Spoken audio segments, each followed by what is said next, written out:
Trade with Kamran Bhavani. क्या आप stock exchange में इन्वेस्ट करके पैसा कमाना चाहते हैं तो हमारे ग्रुप को ज्वाइन करें। हम आपको देंगे बर वक्त और बेहतरीन मशवरे। हमारे पास अकाउंट खोलने और ग्रुप ज्वाइन करने के लिए इन व्हाट्सएप नंबर पर राब्ता करें। कामरान नेमन भवानी 0345 826 4499। बिस्मिल्लाहिर्रहमानिर्रहीम। अस्सलाम वालेकुम ऑल मेंबर्स। में कामरान मेमन बाउनी आप देख रहे हैं यूट्यूब का चैनल जिसका कोई क्लेम या ब्लेम नहीं है। आज के इस वीलॉग में हम बात करेंगे वो हुआ जो नहीं होना चाहिए था, अब कदम फूक फूक कर। आज के इस वीलॉग में हम बात करेंगे कि ऐसा क्या हो गया जो नहीं होना चाहिए था और क्यों कदम फूक फूक कर। क्योंकि मार्केट के हवाले से अगर हम देखें तो मार्केट जो जिस तरह चल रही है तो अब हमारी स्ट्रैटेजी क्या होगी। तो वीलॉग को कंप्लीट देखिएगा, इंशाल्लाह आज का बहुत इंपॉर्टेंट वीलॉग होगा। वीलॉग स्टार्ट करने से पहले एक अच्छी बात, हज़रत अली रज़ी अल्लाह ताला अन्हु ने इरशाद फरमाया कि जब मेरा जी चाहता है कि मैं अपने रब से बात करूं तो मैं नमाज पढ़ता हूं, और जब मेरा जी करता है कि मेरा रब मुझसे बात करे तो मैं कुरान पढ़ता हूं। देखा जाए तो बहुत अच्छी मतलब गहरी बात है कि जब यानी कि अगर आपका दिल चाहे तो आप नमाज पढ़ें, और जब आप चाहें कि अल्लाह आपसे बात करे तो आप कुरान शरीफ पढ़ें। तो अल्लाह ताला हम सबको नमाज और कुरान शरीफ पढ़ने की तौफीक अता फरमाए और हमें कामयाबी और कामरानी से हमकिनार करे, आमीन। वी लोग स्टार्ट करते हैं। मार्केट में अगर हम देखें तो आज बहुत इंपॉर्टेंट डे था और आज फैसले की घड़ी भी थी कि आज मार्केट ने एक फैसला देना था कि मार्केट क्लोजिंग कहाँ पर आती है। क्योंकि पिछले जब वीक स्टार्ट हुआ तब से आपको बता दिया गया था कि देखिए मार्केट आपको 1,68,000 1,67,000 ये दिखा देगी, लेकिन आपने वहां पर लॉन्ग प्लानिंग नहीं करनी है। आपने प्रॉफिट बुकिंग के ऊपर प्रॉफिट टेकिंग के ऊपर ध्यान देना है। क्यों कि मार्केट के जो ग्राफ बताते हैं, मार्केट के जो टेक्निकल चार्ट बताते हैं, वो ये बताते हैं कि मार्केट के अंदर एक डेंट पड़ चुका है। और मार्केट जब तक सही नहीं होती है तो प्रैक्टिकल सोच रखते हुए हमने सेल ऑन स्ट्रेंथ के ऊपर रहना है। और वही कुछ पूरे वीक के अंदर हुआ कि मार्केट ने 1,68,000 भी दिखाया और आपको वहां पर प्रॉफिटिंग का पूरा मौका दिया, एग्जिट का भी मौका दिया, प्रॉफिटिंग का भी मौका दिया। और फिर चूंकि मार्केट पूरे वीक के अंदर कोई इतना खास परफॉर्म नहीं कर सकी और मार्केट बैक हो गई। और आज चूंकि लास्ट डे था, आज भी पूरी कोशिश ये थी कि मार्केट को अच्छी क्लोजिंग दे, लेकिन मार्केट आज भी कोई बेहतर क्लोजिंग नहीं दे पाई। 1548 पॉइंट एक टाइम में मार्केट माइनस हो गई और 1286 पॉइंट के साथ नेगेटिव क्लोज रही।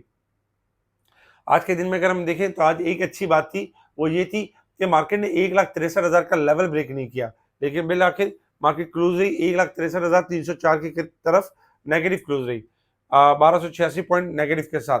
वॉल्यूम में कमी रही, 1,038 मिलियन के वॉल्यूम्स रहे जो कि कल से कम थे। कल ज्यादा थे, 1,503 मिलियन के वॉल्यूम से, यानी वॉल्यूम में भी कमी रही। Top volume leader, top gainers, decliner आपके सामने, सेक्टर वाइज पोजीशन आपके सामने। सेक्टर वाइज अगर हम देखें तो आज भी हमने देखा कि रिफाइनरीज के अंदर प्रेशर रहा, जिसमें नेशनल रिफाइनरी के अंदर जबरदस्त प्रेशर रहा, 25.84 माइनस। नेशनल रिफाइनरी के हवाले से लोग ये पूछ रहे हैं कि क्यों माइनस हो रहा है। ये देखिए 225 से जब ये चला था तो यही एक्सपेक्टेशन के ऊपर चला था कि इसकी ईपीएस अच्छी आएगी और बहुत अच्छा होगा, और 455 तक चला गया था, 460 के करीब पहुंच गया था। ओवरबोट हो चुका था, करेक्शन ड्यू थी। अब मार्केट के अंदर क्या असर है कि नेगेटिव अर्निंग आ सकती है या अर्निंग उस तरह की नहीं आ सकती, इस वजह से इसके अंदर सेलिंग हो रही है क्योंकि ओवरबोट साइड पर था, 350 पे हो चुका है। इसी तरीके से अगर हम देखें तो आज अटक रिफाइनरी के अंदर भी 19 रुपए की गिरावट रही है और पीआरएल के अंदर भी स्लाइटली गिरावट रही है। जबकि अगर हम देखें तो बाकी ऑटो में भी गिरावट रही, जीएचएनआई, गेल वगैरह, साथ ही अटक पेट्रोलियम के अंदर गिरावट। इसके साथ ही अगर हम देखें तो बाकी स्टॉक्स के अंदर भी कुछ इस तरह का मिला जुला रुझान है, जिसमें फार्मास्यूटिकल्स के अंदर अच्छी खासी गिरावट रही, सीमेंट सेक्टर ने परफॉर्म नहीं किया और बाकी सेक्टर भी आपके परफॉर्म करते हुए नजर नहीं है। कुछ स्टॉक्स आपके चले जिसमें एफएनएल ने ऊपर का लॉक दिया, एयरलिंक चला, एंग्रो यानी फर्टिलाइजर में एंग्रो होल्डिंग चला, और इस तरह के यानी कि स्टॉक्स चले। इसके साथ ही अगर हम देखें तो न्यूज़ के ऊपर अगर हम नजर डालें तो न्यूज़ के ऊपर सबसे पहले अगर हम देखें काफ़ी सारे रिजल्ट थे, काफ़ी सारी न्यूज़ थी, जिसमें एचएमबी ने जो प्रॉफिट यानी कि जो पोस्ट किया है, दिखाया है, 18 बिलियन का प्रॉफिट के साथ पॉजिटिव रहा। यानी कि 9.7% इनके जो प्रॉफिट के अंदर डिक्लाइन हुआ है, और जबकि इन्होंने 18 बिलियन के प्रॉफिट शो किए। इसी तरीके से एयरलिंक के हवाले से अगर हम देखें तो एयरलिंक जो है मुस्तकबिल में देख रहा है 140 बिलियन के रेवेन्यू को 2026 के अंदर देख रहा है। तो ये अच्छी बात है कि मजीद रेवेन्यू को बढ़ाने की कोशिश कर रहा है। लोड्स के हवाले से जो आज हमने देखा कि 21 से या जो गिरावट रही वो राइट शेयर की वजह से था, क्योंकि लोड्स जो है 1.5 बिलियन के जो राइट्स है इशू फॉर एक्सपेंशन की तरफ जा रहा है। तो ये थोड़ा सा लॉन्ग प्रोसेस हो जाता है, जिसकी वजह से लोड्स के अंदर हमने गिरावट देखी। बैंक इस्लामी के जो अगर हम 9 मंथ का प्रॉफिट देखें तो डिक्लाइन हुआ 50%, जिसकी वजह से आज बैंक इस्लामी लोअर लोग साइड पे परफॉर्म कर रहा था, 2 दिन से लोअर लोग की तरफ परफॉर्म कर रहा था। और इसके बारे में समी ने पहले ही बता दिया था कि बैंक के आपकी लोअर साइड पर जाएंगी। ओजीडीसीएल को आज रिसीव हुए तकरीबन 8 बिलियन यानी कि जो है वो रिसीव हुए, जो यानी कि सर्कुलर डेट प्लान की सूरत में रिसीव हुए। ये अच्छी खबर थी, फिर भी परफॉर्म नहीं कर पाया। गोल्ड प्राइस पाकिस्तान में 2000 रुपये पर तोला गिर गया। और जीएस बैंक के अगर हम प्रॉफिट देखें तो 52% डिक्लाइन हुए, 6 बिलियन के प्रॉफिट पोस्ट किए। जबकि अगर हम देखें इन्फ्लेशन के वाले से तो 0.22% इन चीज़ थोड़ा सा यानी कि अप हुआ है, स्लाइटली यानी अप हुई है। अच्छा, साथ ही मरी बिरेवरी के हवाले से अगर हम देखें तो इनके प्रॉफिट में इजाफा रहा है, 960 मिलियन के प्रॉफिट में इजाफा रहा। साथ ही नेपरा ने के इलेक्ट्रिक के हवाले से मुनाफे में कमी कर दी, और जिसकी बाइस अगर हम देखें तो जो के इलेक्ट्रिक है जो 8 रुपये के पास ट्रेड कर रहा था, अब वो 5.5 5.60 के पास ट्रेड कर रहा है, क्योंकि नेपरा ने प्रॉफिट कमी की है, जिसकी वजह से के इलेक्ट्रिक के वाले से काफ़ी जो है वो थोड़ा सा प्रेशर में नजर आया। लेकिन 5 साढ़े 5 में जमा होगा और फिर दोबारा बढ़ जाएगा, तो घबराने या पैनिक में आने वाली कोई बात नहीं है।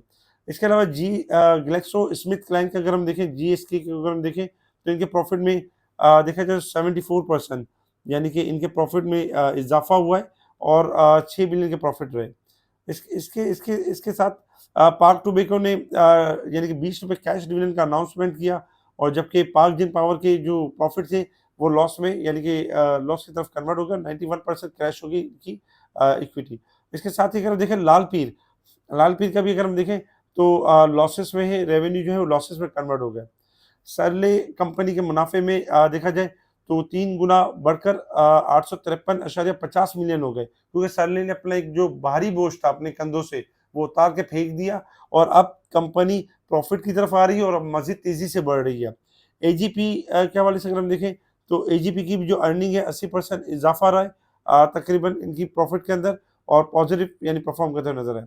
कुछ अनाउंसमेंट भी थे जिसमें ईपीएस भी थी। एसपीएल की ईपीएस नेगेटिव रही 96 पैसे, एजीपी की 2 रुपये 40 पैसे, कदून टेक्सटाइल की 20 रुपये 2 पैसे, और जबकि एसपीएल के हवाले से हम देखें तो 0.96 पैसे ईपीएस, और सीएसएल की ईपीएस नेगेटिव रही।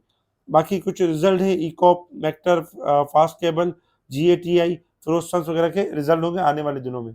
ये खबरें थी जिसके ऊपर मार्केट ने रिएक्ट किया, और हमने देखा कि मार्केट नेगेटिव साइड पर क्लोज रही।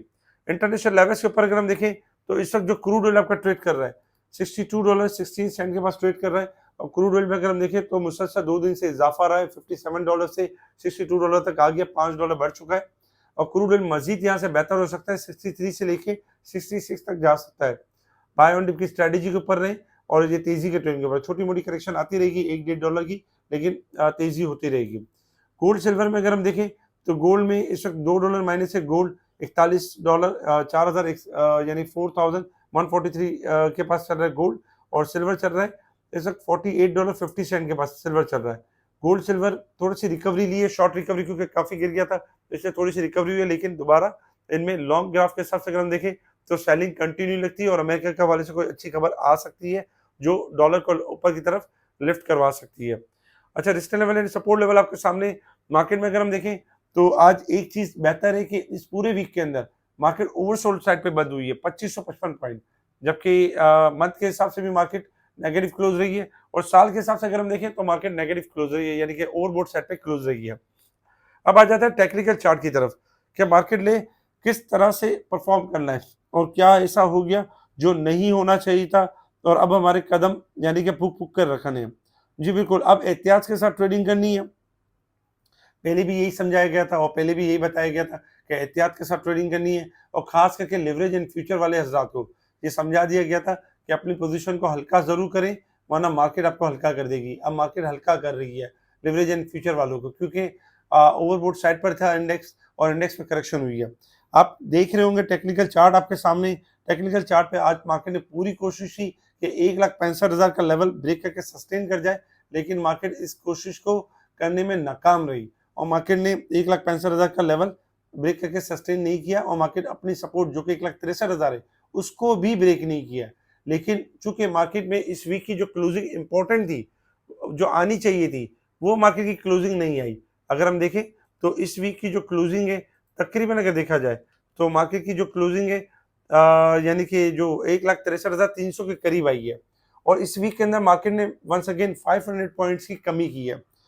अब मार्केट के पास जो लेवल है मार्केट के हिसाब से अगर हम देखें तो मार्केट आपकी एक रेंज बाउंड हो गई है, जैसे 1,65,100 से लेके 1,55,000 की रेंज बाउंड हो गई है मार्केट, क्योंकि मार्केट के पास सपोर्ट है लाइक 1,63,000। अगर 1,63,000 का लेवल ब्रेक होता है तो इमीडिएट सपोर्ट होगी 1,61,000 यानी कि 1,61,000, 1,61,000 से 60,000 और दूसरी सपोर्ट होगी 1,58,000 के करीब होगी।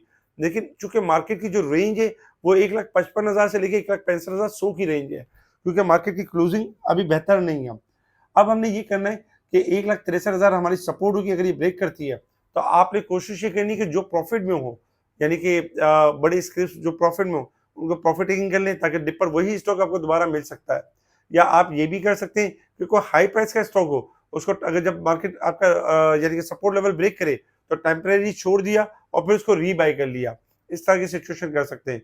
जब तक 1,63 बहाल है मार्केट कोशिश करती रहेगी, अटेम्प्ट करती रहेगी कि एक 1,64,000 या 65,000 को ब्रेक करके सस्टेन करने की कोशिश करेगी। अदरवाइज मार्केट 1,63,000 को ब्रेक कर देती है तो मार्केट के पास जगह है कि 1,61,000 या 1,58,000 तक भी जा सकती है। तो जरा फूक फूक कर कदम रखें और ट्रेडिंग एहतियात से करें, बहुत अच्छे स्टॉक के अंदर काम करें, बहुत ज्यादा ओवर लिवरेज ना हो, ओवर क्वांटिटी ना हो, क्योंकि मार्केट थोड़ा सा अगर हम देखें तो लॉन्ग ग्राफ के हिसाब से मार्केट की क्लोजिंग बेहतर नहीं है, लेकिन शॉर्ट ग्राफ के हिसाब से ये कि मार्केट थोड़ी ओवरसोल्ड है। जिस तरह मैंने आपको बताया कि वीक में मंथ में ओवरसोल्ड है तो उस हिसाब से कुछ रिकवरी वापस आपको मिल सकती है। तो कोशिश ये करनी है जो जो रिकवरी आपको मिलती है उसमें हायर साइड पे प्रॉफिटिंग करनी है। उसमें कोशिश ये नहीं करनी कि कोई बढ़ चढ़कर अग्रेसिव होकर कोई स्टॉक लेना है। उसमें कोशिश करनी है अपने आपको यानी कैश फ्री रखना है, ताकि इमरजेंसी पॉइंट के ऊपर हम वही कैश यानी कैश यूज करके और अच्छे स्टॉक की एवरेज कर लें या उसको बाय कर लें।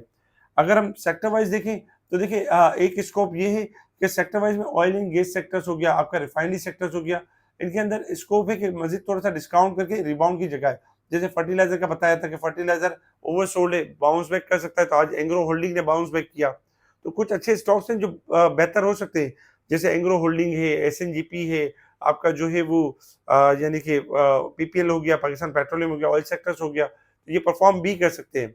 मार्केट में अगर हम देखें स्टॉक के हवाले से अगर हम ग्राफ देखें तो काफी स्टॉक ऐसे हैं जिनके वीकली बेसिस पे ग्राफ बहुत अच्छे क्लोज हुए हैं, तो इंशाल्लाह उन स्टॉक्स के अंदर रैली कंटिन्यू भी रह सकती है। लेकिन कॉशियस अप्रोच रखते हुए हमने कोशिश ये करनी है कि अपने आप को ओवर लिवरेज नहीं करना है और वो नहीं करना है। Next week roll over week भी होगा, तो एक परेशानी ये भी होती है जहन में क्लाइंट की, क्या रोल ओवर वीक में बड़ा डिजास्टर होगा या बड़ा डिक्लाइन होगा।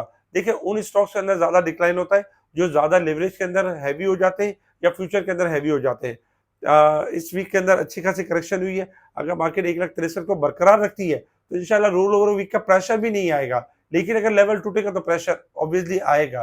तो एहतियात के साथ ट्रेडिंग करें और कोशिश करें कि प्रॉफिटिंग के साथ करें और कुछ कैश थोड़ा सा होल्ड करके रखें ताकि आपको जो है वो डिप पर काम है।